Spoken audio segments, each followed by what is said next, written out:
नमस्कार मेरे सनातनी परिवार, हम हिंदुस्तानी चैनल पर आप सभी का बहुत बहुत स्वागत है। योगेश्वर श्री कृष्ण शरणम मम। श्री योगेश्वर की शरण में हम आइए जानते हैं कि बाल कृष्ण है वो कौन कौन सी लीलाएं करते हैं और गोप गोपियों को मोहित करते हैं। तो आगे बढ़ते हैं, लेकिन इसके पहले आप अगर हम हिंदुस्तानी चैनल पर नए हैं तो चैनल को सब्सक्राइब कर दीजिए और अंत में वीडियो पसंद आए तो लाइक और शेयर भी कर दीजिएगा। तो आइए शुरू करते हैं कि हमारे कान्हा जी कैसी लीलाएं करते हैं। कल हमने देखा था सब गोपियाँ क्या शिकायतें लेके आती है और माता यशोदा के आगे कहती है। वे कहती है कि कभी कभी वे मक्खन, दही तथा दूध चुरा कर बंदरों को बांट देते हैं। जब बंदर भरपेट खा लेते हैं तो वे चिढ़ाते हैं कि यह दूध, दही या मक्खन रद्दी है, यहाँ तक कि बंदर भी इन्हें नहीं खाते हैं। ये पात्र को तोड़ फोड़ कर इधर उधर बिखेर देते हैं। यदि हम दही, मक्खन तथा दूध को किसी एकांत अंधेरे स्थान में रखती है तो आपके श्री कृष्ण तथा बलराम अपने शरीर के आभूषण तथा रत्नों के तेज से उस अंधेरे स्थान में भी ढूंढ लेते हैं। यदि कदाचित उन्हें छिपाया हुआ दही और मक्खन नहीं मिलता तो वे जाकर हमारे बच्चों को चुटकियां काटते हैं, जिससे वे रोने लगते हैं और वे दोनों भाग जाते हैं। यदि हम मक्खन, दही को छीके पर ऊंचे टांग देते हैं तो अपने पहुंच के बाहर होने पर भी चक्की के ऊपर काष्ठ के बक्से रखकर वहां तक पहुंच जाते हैं। यदि वे वहां तक नहीं पहुंच पाते तो पात्र में छेद कर देते हैं। अतः हम सोचते हैं कि आप अपने बालकों के शरीर से सारे रत्न जड़ित आभूषण निकाल ले तो ही अच्छा होगा। यह सुनकर यशोदा कहती कि बहुत अच्छा, मैं श्री कृष्ण के सारे रत्न उतार लूंगी, जिससे वह अंधेरे में रखा मक्खन ना ढूंढ पाए। तब गोपियाँ कहती है कि नहीं नहीं, आप ऐसा न करें, आप इनके रत्नों को उतार कर क्या करेंगे? हम नहीं जानती कि ये कैसे बालक है जो बिना आभूषणों के भी एक प्रकार का तेज फैलाते रहते हैं, जिससे वे अंधेरे में भी प्रत्येक वस्तु देख सकते हैं। तब माता यशोदा उन्हें बताती, अच्छा तुम लोग अपना माखन तथा दही सावधानी से रखा करो, जिससे वे वहां पहुंच ना सके। तो उत्तर में गोपियाँ कहती है कि हाँ, वास्तव में हम ऐसा ही करती है, किंतु कभी कभी हम गृह कार्यों में व्यस्त रहती है और ये नटखट बालक न जाने कैसे घर में घुसकर सारी वस्तुएं तहस नहस कर देते हैं। कभी कभी दही तथा मक्खन न चुरा सकने पर ये गुस्से में आकर स्वच्छ फर्श गंदा कर देते हैं। आप अपने बच्चों को देखो ना, वे किस प्रकार इस शिकायत को सुन रहे हैं। वे सारे दिन हमारे दही तथा मक्खन चुराने की योजना बनाते रहते हैं और अब किस तरह से शांत अच्छे बालकों की तरह बैठे हैं। जरा उनके मुख मंडल तो देखे। जब माता यशोदा ने सारे उलाहने सुनकर अपने बच्चों को डांटना चाहा तो उसके भोले भाले मुखमंडल को देखकर हंस पड़ी और डांट नहीं पाई। किसी और दिन जब श्री कृष्ण तथा बलराम अपने मित्रों के साथ खेल रहे थे तो सारे बालकों ने बलराम के साथ मिलकर यशोदा से कहा कि श्री कृष्ण ने मिट्टी खाई है।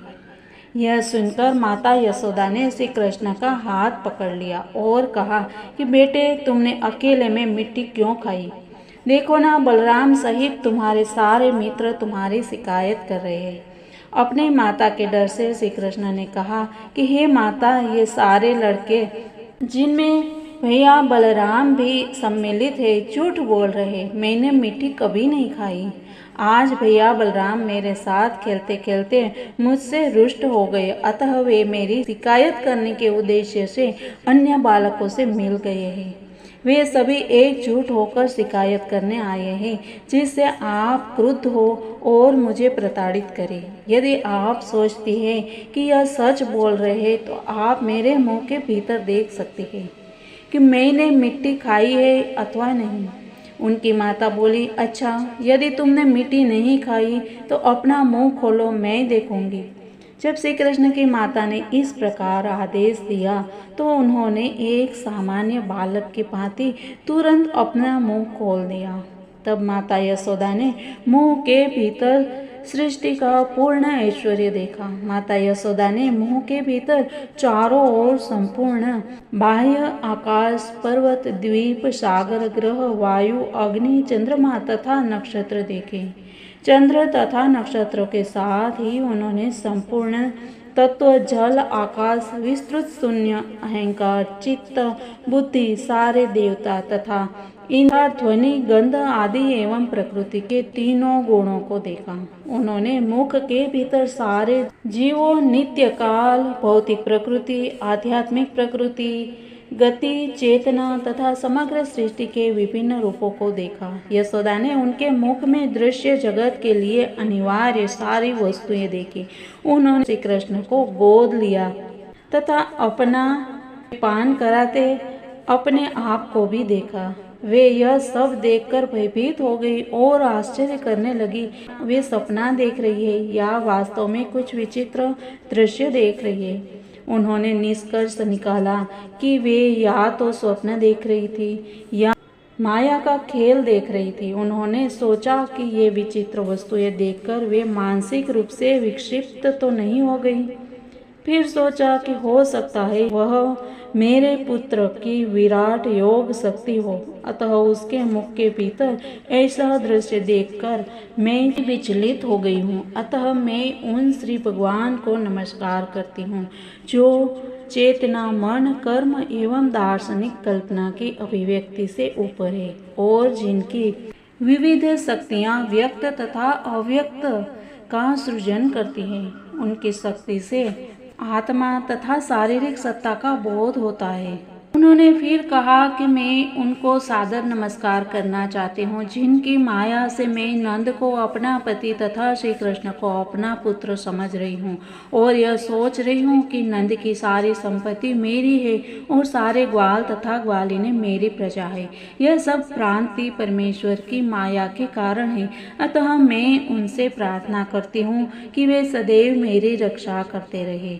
जब माता यशोदा इस प्रकार से दार्शनिक भावों से भरी हुई थी तो भगवान श्री कृष्ण ने अपने अंतरंग शक्ति का फिर विस्तार किया जिससे वे मातृ प्रेम से मोहग्रस्त हो जाए। अतः तुरंत ही माता यशोदा के सारे दार्शनिक भाव विस्मृत हो गए और उन्होंने श्री कृष्ण को अपने पुत्र रूप में स्वीकार कर लिया। उन्हें अपनी गोद में उठाकर वे भौतिक मातृ प्रेम से अभिभूत हो गई और उसे श्री भगवान का विचार करने लगी। उन्हें उपनिषद और वेदांत सूत्र या योग पद्धति तथा सांख्य दर्शन से ग्रहण किए ज्ञान द्वारा ही समझा जा सकता है। निश्चय ही यशोदा ने अनेक पुण्य कर्म किए होंगे जिनके फलस्वरूप उन्हें परम सत्य श्री भगवान उनके पुत्र के रूप में प्राप्त हुए जिन्होंने उनका स्तनपान किया। इसी प्रकार नंद महाराज ने भी अनेक महान यज्ञ तथा पुण्य कर्म किए होंगे जिससे श्री कृष्ण उनके पुत्र बने और उन्हें अपना पिता कहकर संबोधित करने लगे। किंतु यह आश्चर्यजनक है कि वासुदेव तथा देवकी श्री कृष्ण की दिव्य बाल लीलाओं से वंचित रहे। यद्यपि श्री कृष्ण उन्हीं के असली पुत्र थे, आज भी अनेक साधु तथा संत पुरुष श्री कृष्ण की बाल लीलाओं का गुणगान करते हैं, किंतु वसुदेव तथा देवकी इस बाल्यकाल की लीलाओं का साक्षात आनंद न उठा सके। इसका कारण सुखदेव जी परीक्षित से इस प्रकार बतलाया।